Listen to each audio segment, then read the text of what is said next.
introduces himself as their new commanding officer. The older man soldier clarifies that he must first talk to Corporal Fraser about it.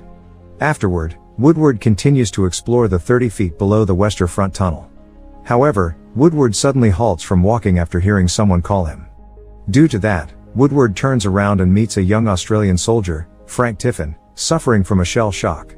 Shortly after, Woodward helps Tiffin by taking his stethoscope to hear the walls thumping because of the Germans' activity. While Woodward remains listening, Tiffin, on the other hand, keeps on notifying Woodward that the German will bloody break through once they break the tunnel walls. Due to that, Woodward ends Tiffin's delusion and panic by saying that it is only his heartbeat. Afterward, Woodward attempts to leave Tiffin alone, but Tiffin seems scared and begs Woodward to be with him. So, Woodward has no choice but to take Tiffin and leave the area together. Finally, Woodward finds Corporal Fraser and the other soldiers in the dressing station. Woodward introduces himself as Fraser's new commanding officer. However, Fraser seems unhappy about it, and discourteously answers Woodward's question about Sergeant Simpson, saying that the man he is looking for is already dead. Due to that, Woodward quickly moves to another topic and calls Norman Morris. As quick as he is, Morris stands up to introduce himself. It is followed by Tom Dwyer and Billy Bacon, who also present themselves. After that, Woodward reassigns Dwyer and Morris to take over the listening post where Tiffin was assigned. That way, Woodward can relieve Tiffin from shell shock. Once Dwyer and Morris leave the headquarters, Woodward orders Tiffin next, wherein Tiffin will show him the officer's dugout. So, Tiffin takes Woodward out of the tunnel and shows him the trench outside where airstrikes, explosions, and gunshots from Germans arise. Before Woodward and Tiffin even get killed by the Germans' attack, they safely enter the officer's dugout. Once inside, Woodward suddenly meets Bill McBride, his previous schoolmate in a mining school. Woodward also meets Lieutenant Bob Clayton, one of the Northumberland Fusiliers. Afterward, Woodward starts discussing the Red House owned by the Germans with McBride. Technically, it is known as solid as it shows from the report of Clayton that their artillery fails on blasting away the said house.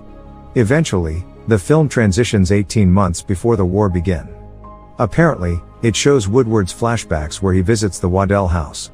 Mrs. Waddell happily takes him inside to meet the whole family, including Marjorie Waddell, a young woman 10 years Woodward's junior and his soon-to-be lover. It is also revealed that Woodward was once an Australian miner supplying copper for the war effort, not until Mr. Waddell pressures him to enlist and join the British Army's 1st Australian Tunnelling Company. Meanwhile, Dwyer and Morris check 102 Drive to see if there is any sign of digging from the Germans. However, Dwyer finds nothing, so Morris tells Dwyer that he notices the wrong with their candle that keeps their area dark. Dwyer reveals that it is not the candle but the air. Fortunately, Morris calms down. However, a sudden breakthrough of the two Germans into the tunnel occurs.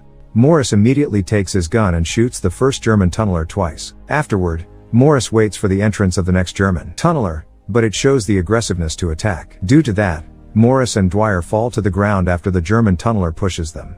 It is revealed that Morris and Dwyer successfully dispatch both German tunnelers after the sudden attack. However, a German explosive suddenly goes off, killing Dwyer right after checking the dead German tunneler. Meanwhile, Woodward and McBride also hear the explosion from 102 Drive, so McBride calls to check any report. Shocked, Woodward discovers it was from Dwyer and Morris area. Woodward immediately leaves the officer's dugout to check 102 Drive. On the other hand, the sappers immediately go to 102 Drive to rescue Dwyer and Morris. Fortunately, they successfully recover Morris, yet fails to save Dwyer as he is already dead. The sappers, including Fraser and Woodward, also discover that the explosion was from the German scheme. Once again, the film transitions to Woodward's flashbacks, wherein Woodward has left no choice but to join British Army's 1st Australian Tunnelling Company right after Moffat dies. Technically, Woodward will serve the Royal Engineers once he enters the troop. Despite Marjorie's disagreement about him joining the war, Woodward still pursues to enlist.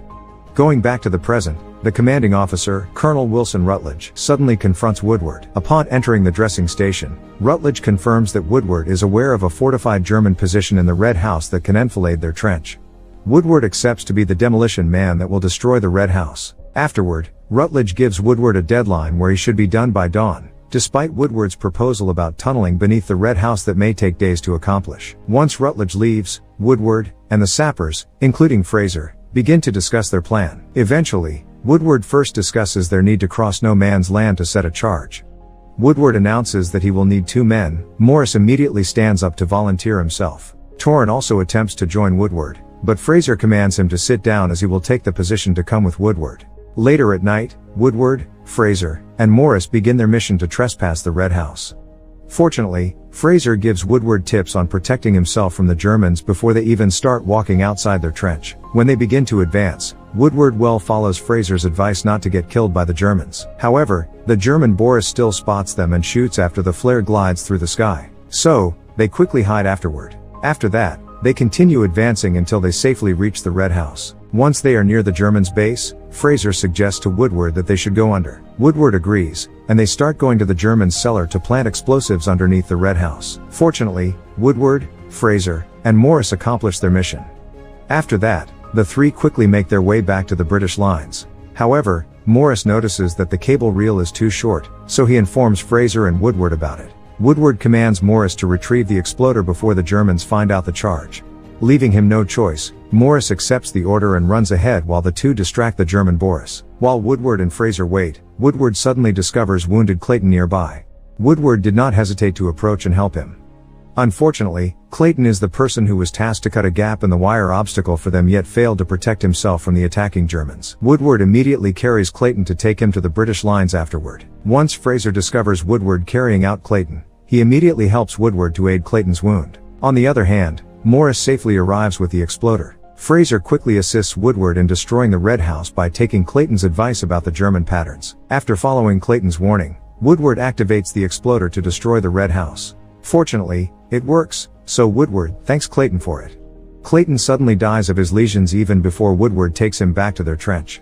The following day, the Australian troops suddenly have a friendly game of rugby with the British soldiers. Fortunately, it turns out good, especially for Woodward, who unexpectedly receives a promotion from Rutledge to captain. Woodward subsequently promotes Fraser as his sergeant, allowing the other soldiers to congratulate them. However, Woodward suddenly announces the news he received from Rutledge, wherein they will be moved up to the lines to the Ypres, Belgium, at Hill 60.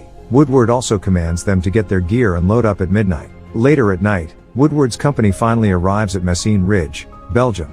However, they suddenly discover an occurring battle in the area. Woodward immediately finds a person that can tell where General Fosse is. Unfortunately, Fosse can be found at Hill 60, so Woodward has no choice but to inform his troops to go south and follow him. Tiffin, Walter Snedden, and Billy Bacon suddenly separated from the battalion because of the German machine gun fire. Unfortunately, they got pinned down and lost sight of their comrades. Meanwhile, Fraser informs Woodward they left the young boys behind.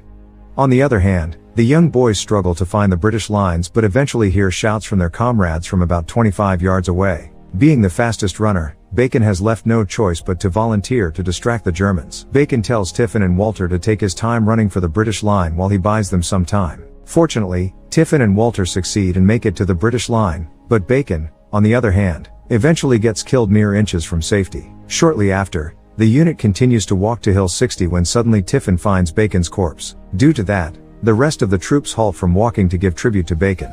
Afterward, Woodward orders Tiffin to take his disc and pay book as they will bury him in the morning. Afterward, the unit wears gas masks to protect themselves. Once again, Woodward meets McBride on their trench and discovers they will work together at Hill 60. Fortunately, McBride offers Woodward's troop the bunk down the track. So, Woodward immediately informs his soldiers to rest and get their hours of sleep before they set up for another battle. Once more, the film transitions to Woodward's flashbacks, wherein he, fortunately, got permission from Mr. Wardle to write a letter for Marjorie while he was away. Going back to the present, Woodward goes along with McBride to inspect the tunnel. However, they suddenly meet a Canadian tunneler, who reveals that both Canadian and British engineers are planning 1 million pounds of ammonium nitrate in 21 massive mine chambers. But besides tunneling deep below the Messines Ridge with explosions, Woodward also discovers the Caterpillar mine 500 feet down the tunnel. After gathering the information, Woodward receives a task to maintain 2 of the mines dug by the Canadians, the Hill 60 and the Caterpillar. Although there is no exact detail on detonating all the explosives, Woodward must know when to blow it up before the Germans stack their trenches and kill them. Shortly after, Woodward plans a meeting with his troop to give their tasks. He orders the last mission to Fraser, where Fraser will check the water line to know the depth from the surface and at what depth the sand becomes clay. Later, Woodward checks the tunnel and notices the fast dripping waters inside. Woodward thinks of something to keep the water table from inundating the explosives, but he discusses his ideas first with McBride until Woodward finalizes his concept. Afterward, McBride and Woodward talk to General Fosse and propose sinking a shaft to a gallery beneath the Berlin sap and installing electric pumps to lift the water. Fosse asks for Rutledge's opinion, wherein Rutledge disagrees, for he believes that it is impossible to go through the wet sand over 90 feet deep with unfeasible shafts. Due to that, Woodward thoroughly explains they would only build the shaft head 20 feet below ground level. Woodward also assures that their buildup will only take 3 weeks. Fosse agrees and lets Woodward do his thing. Woodward seeks help from the soldiers to construct an enormous shaft with him. However, it is also revealed that Woodward digs multiple diversion tunnels to confuse the German. Later, Woodward shows Fosse and Rutledge's plan, which eventually works as it takes out the water inside the tunnel. Afterward, Woodward attempts to show Rutledge the 2 diversion tunnels for German when Jim Snedden, Walter's father, suddenly appears. Jim reports to Woodward about the second diversion ready to blow off, and the Germans would likely be setting off the explosive soon. However, after Rutledge hears Jim telling Woodward that he is the only person at the post at the moment, he eventually orders Rutledge to return immediately. Unfortunately, Jim gets buried and killed inside the diversion tunnel after Rutledge orders him to return even if it is no longer necessary. Eventually, the Germans discover their plan and the diversions that Woodward created. General German orders his captain, Babeck, to dig toward the main tunnel. Meanwhile, Woodward also learns about an attack tunnel that Germans are digging in response. Later, Woodward receives a message from Fosse that he will fire the Hill 60 and Caterpillar mines within 36 hours. Technically, Woodward will be the final 2 in the sequence as Fosse will fire the mines first. However, Woodward suddenly discovers that the Germans will hit their mines in 9 hours after calculating the depth in the tunnel. Fosse gives Woodward permission to solve it on his own. The movie ends with a victory of the Australian Army after successfully destroying the exploratory shaft with minutes to spare. However, the unfortunate Tiffin gets trapped inside as the tunnel collapses. And it is revealed that it is because the charge they used weakens Clay. Fraser quickly runs to halt the detonation of the